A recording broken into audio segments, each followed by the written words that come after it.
Well, we've got a great winter keto meal for you.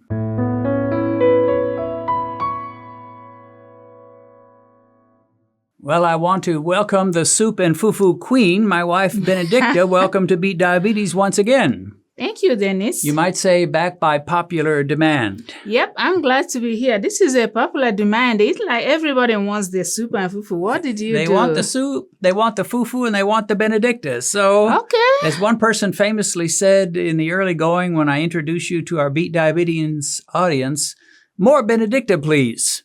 Yeah? So here's more Benedicta. Now, I'm going to start with a very random question, and that is, and I know you wouldn't have the answer. I wouldn't either if I hadn't looked this up. But let's just call it a question for our audience. If you can get this, you're doing pretty good, and you're probably pretty old. But what does Frank Sinatra have to do with soup? All right. Well, what does Frank Sinatra have to do with soup? I have no idea. No, I wouldn't have either. In 1955, he came out with a song called Love and Marriage. Love and marriage go together like a horse and carriage. Okay. And so he was promoting that the love and marriage go together. He must have really believed what he preached because he married 4 times. So he believed in love and marriage, I guess. Anyway, what does that have to do with soup? All right, we're still not getting quite to the point, but we're getting there. Yeah, get to the point, Dennis. That was a very popular song in the 50s. Okay. And in the early 60s, there was a soup company called Campbell's Soup that borrowed that song. I was going to say stole it, but I'm sure they paid the copyrights for the tune. They didn't use Frank's voice. They didn't use the original lyrics. Instead, they came up with a commercial ad for soup. Oh. And they promoted their Campbell's soups, which when I was a kid, Campbell's soup was the rage. I mean, we had Campbell's soup practically every week, 2 or 3 times a week. Okay. My dad used to love soup. And here was the jingle. In fact, I'm going to do you and our Beat Diabetes audience a real favor. Please don't sing. I'm going to sing this, baby. Dennis, don't sing. Soup and sandwich, soup and sandwich. Have your favorite Campbell's soup and sandwich. Anytime or weather, soup and sandwich go together. Thank God it's over. Oh, sweetie. You're not being very supportive of your husband. Oh, Thank God it's over. Best fan More, ever. please. More, please. More, please. The best fan ever. Here, right here. I'm your fan. Yeah. Right. All right. Now, so here's the question. Soup almost never goes by itself. In America, the song went, soup and sandwich go together. Yeah. Like a what? What was the thing they... you don't know your lyrics? Anytime or weather, soup and sandwich go together. Okay. All right, soup and sandwich go together. Why? Why not just soup by itself? The answer is most soups are thin enough. They have enough liquid, but by the time you take away all the liquid, there's not all that much substance to them. Okay. So you need something to fill you up. Now, that's not exactly true with a lot of the African soups. I've eaten African soups, and they're so chunky, and there's not that much liquid where that's practically a meal in itself. Yeah. Had it been that I made this soup, for just me or African style. Person, African style, those water that I added wouldn't have been there. I put the water because of you. This is a little more liquidy than a typical Nigerian soup would be. Yeah, we like it thick. However, even with the thick soup, no Nigerian would be satisfied with soup alone. If we were in Nigeria and we had a home there and we invited some people to come over to our house and have dinner and you pulled out the soup and gave them a bowl of soup. Here's a bowl. Here's a bowl. You get a bowl. You get a bowl of soup. You get a bowl. You get a bowl. Would they be satisfied with just the soup? No. That will ask you what is the fufu or, right. Something that goes without soup. So for Americans, soup and sandwich, soup and a burger, soup and something. There's even restaurants that have soup and salads, but that's not quite so filling. For Africans, it's soup and fufu or soup and ugali or whatever they happen to call it, but it's basically a doughy mixture like this right here. And it helps fill you up even more than that thick soup that they would be eating. Yeah. Now, soup actually, Africans eat a better soup metabolically or healthier soup than we Americans typically eat because we love to put our noodles in there. We put our rice in there. We thicken it with gravy. We thicken it with wheat flour. Okay. So we've got a lot of carbs in soup. In fact, most of the Campbell's soup you find on your grocery stores, hate to say it, they're not very good for your blood sugar. But an African soup, typically you don't put flour in there. You don't put potatoes. You don't put rice. You don't put noodles. So you have more vegetables and maybe a little fish or meat of some kind, right? Yeah, fish, vegetables, meat, all kinds of meat we use to make them. But this is good for you. Soup is good for you. Well, this kind of soup is because we have followed the African style. No flour, no noodles, no rice. Nothing that would raise your blood sugar much. There is some tomato sauce in here. That would probably be the guiltiest offender, but it's the lowest carb tomato sauce you can find, or I can find anyway. So it's really not bad. And the ultimate question, of course, is what does Mike, the glucose meter, say about it after we eat it? Yeah. But fufu is another story. Because fufu typically is made from some type of wheat flour, cassava flour, what's the word, salmonella or samovita? Samovita. Or samolina? Samolina, yeah, there's different, but they're all high carb, they're all grains, they're all flours. High carb, yeah. So when Benedicta got to America, she started making it with Quaker oats. And that worked, and it makes a very nice fufu. Problem is, oats are a grain, and they raise blood sugar. And so I didn't want her to become a total American with a total American diet and not have any kind of African-type meals. So I braved her Quaker Oats fufu for a lot of years, didn't I? Yeah, you ate it for a lot of years. But I had small portions. She would usually have about twice as much as I would. I don't know about that. What are you telling on me? Now, don't tell anybody that. Keep it a secret. You're telling on me. Oh, what did I? So anyway, somebody left me a comment and said, you can make it much lower carb if you use coconut flour. And I got to thinking, well, we have a lot of things similar to flour that we could make it with. So I said, hey, how about making it with some coconut flour and some golden flax meal and throw in a little psyllium husk. And she did it, and it was perfect, but that didn't satisfy you. You wanted to throw in some almond flour.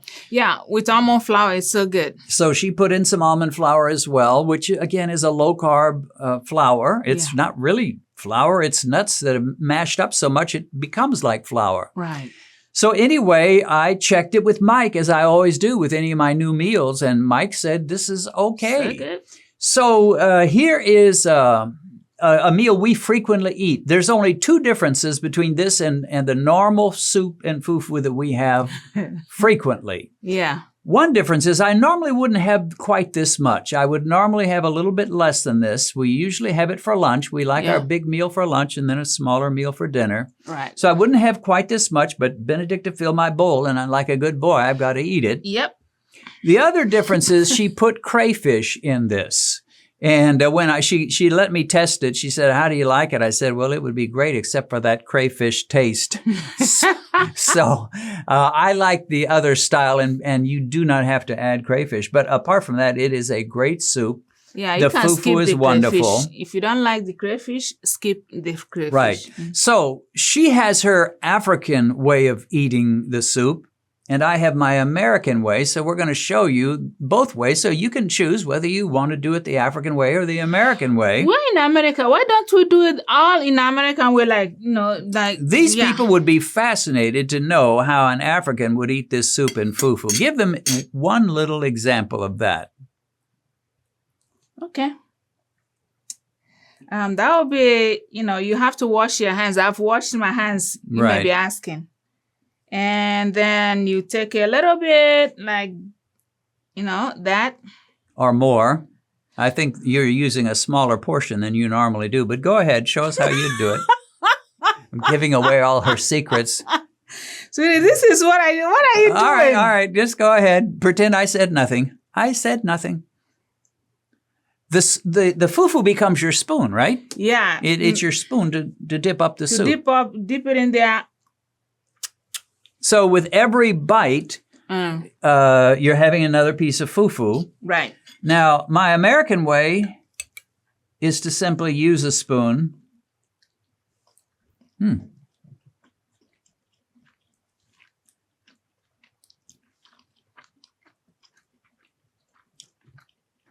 So good, yeah, so good.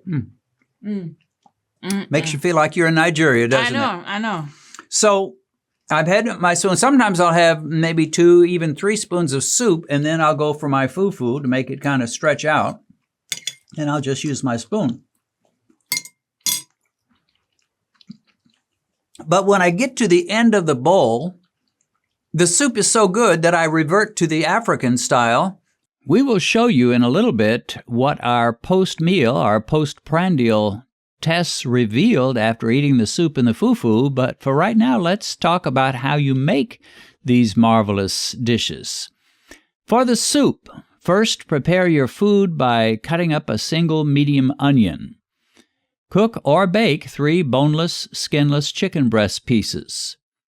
Place the contents of a 12-ounce bag of cut okra in a food processor. Grind it up thoroughly and put the contents on a plate. Add 1 cup of melted coconut oil to a pot and warm it on your stove. Use a fairly high heat setting. Add the chopped onion you prepared earlier. Let the onion cook and tenderize in the coconut oil for maybe 3 minutes. Now place the chicken in the pot and stir thoroughly for several minutes. Add a large chicken bouillon cube. Add 1 to 2 teaspoons of garlic salt. Add a pinch of cayenne pepper, or more if you love spicy food. Stir everything together. Add 2 cups of tomato sauce. In anticipation of the great soup, it is compulsory that you do a happy dance as the soup is cooking on the stove. Keep stirring so that nothing burns. Allow to cook for 5 minutes. Ben likes to add 1 or 2 teaspoons of crayfish, but I'd just as soon leave this step out.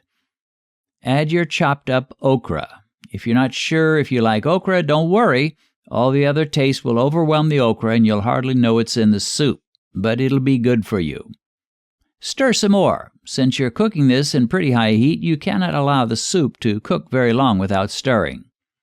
Now add your spinach. If you cannot get spinach where you live, any greens that you like will work. Just cut them up finely before adding. We used a 12-ounce bag of cut spinach. Now add 3 cups of chicken broth. Ben simply boiled the chicken in water and used that and added some more water and made a broth, but you can always purchase chicken broth or chicken stock separately.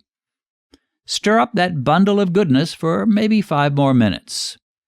This is a rather lengthy process, but it will make enough soup to last a single person for nearly a week, or for 2 people, should last several days. Fufu steps.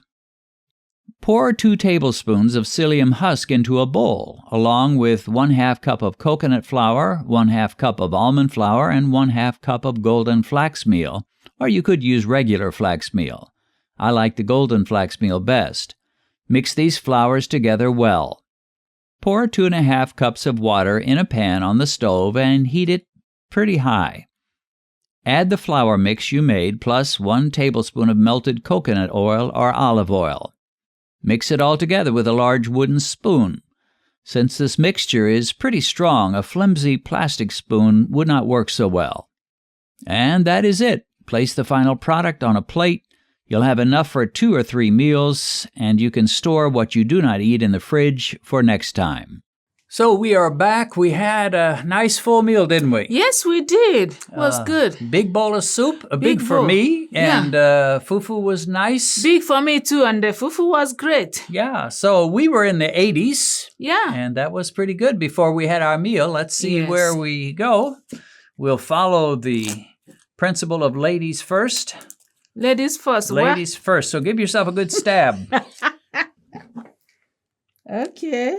And we'll see how far you rose after all that soup and fufu. You want me to do it or you want to do it? I'll do it. Okay. And here, clean your finger. What'd you get? 106. Show it to the camera. 106. So 106. that's not a bad peak. That is a fine peak huh? for a big old meal like we had. Yeah. So. But it's good that we had a big one. This is not how the portion, up to the portion we eat. But just for someone who wants a bigger bowl of soup, you know that you can eat more of this soup. It will not raise your blood sugar that high. Right. So, yeah, this was slightly larger than we normally would eat. Yeah. But and I ate more fufu. You did great. Let's see how I did. I ate more fufu than you did. Well, you're the one that divided up the portions. Oh, that hardly makes sense. An 88. Whoa. Oh. In fact, that is such a low score. Why did I score more than you?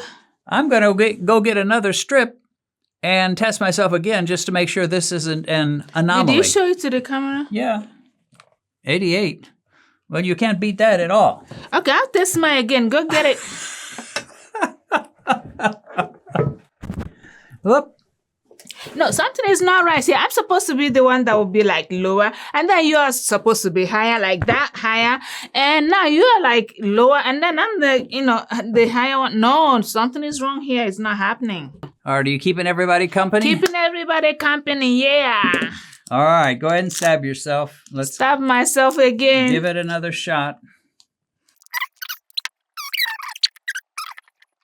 That's the same thing as you got last time, right? Yeah, 106. Okay. 106. Well, the meter is fairly accurate within itself. Let's see if it gives me something similar, or if that 88 was kind of a freak. Maybe you get 88 again. I got 106 the first time, 106 the second time. Right. So that must be accurate. 91. Well, that 3 points difference is not much. So, okay, somebody went high a little bit. Mm-hmm. A little bit.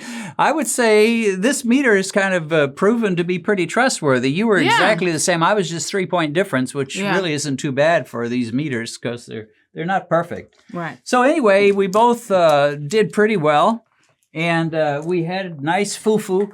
And I'm just absolutely certain had we had the Quaker Oats fufu, it would have been much higher for both of us. Right. So, taste was good, soup was nice, fufu was great, blood sugar numbers are good. Yes. What more could you ask? Nothing more. I think you are just on point. This is so good. And to say, if you think, okay, I'm not really into the fufu thing, but you can still eat the soup. Right. Yeah. You can still eat the soup. Yeah. And I'm going to show you a special trick with that fufu, either at the end of this video or in another video, depending on how long this turns out to be, that I think could be an exciting possibility beyond just eating it with soup. So now that we've built up all their excitement and anticipation, we're going to leave you on that note. So here is the treat that I promised you. I have some fufu in a plate, and I'm going to go down and eat my lunch with Benedicta with this fufu. But here is the piece de resistance, or whatever they say. I have here some turkey gravy. I think this could be a great holiday treat and a substitute for mashed potatoes and gravy. So I'm going to pour on some of the turkey gravy. Now, there's keto gravies that would be better than this. I just made this out of a package because I just wanted to hurry up and get this done. And I know what some of you Nigerians are saying. You're saying, Dennis, you've just spoiled your fufu. But I'm not so sure about that. Let me just take a bite and see what fufu with brown turkey gravy tastes like. I think it's as good as mashed potatoes and gravy. So, you know that when you have a holiday meal like Thanksgiving or Christmas, everybody wants a turkey, right, or a ham. No problem with those. Those don't have any carbs to speak of. But what do you do for potatoes? How about fufu?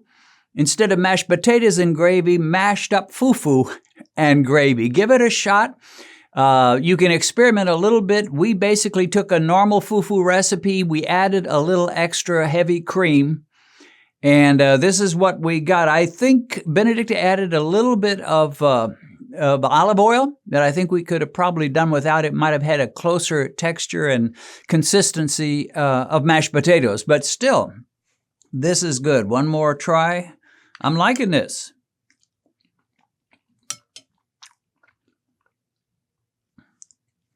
It works. So consider that with your Thanksgiving dinner or your Christmas dinner, fufu and gravy. Starting on Thursday, November 17th, Benedicta and I will begin a 3-part study on the virtuous woman from Proverbs 31. This is the most famous passage in the Old Testament related to God's standards for women. But in between the lines, you learn a lot about the virtuous husband as well. Be sure and catch this wonderful study of God's perspective of the ideal woman, beginning on Thursday, November 17th.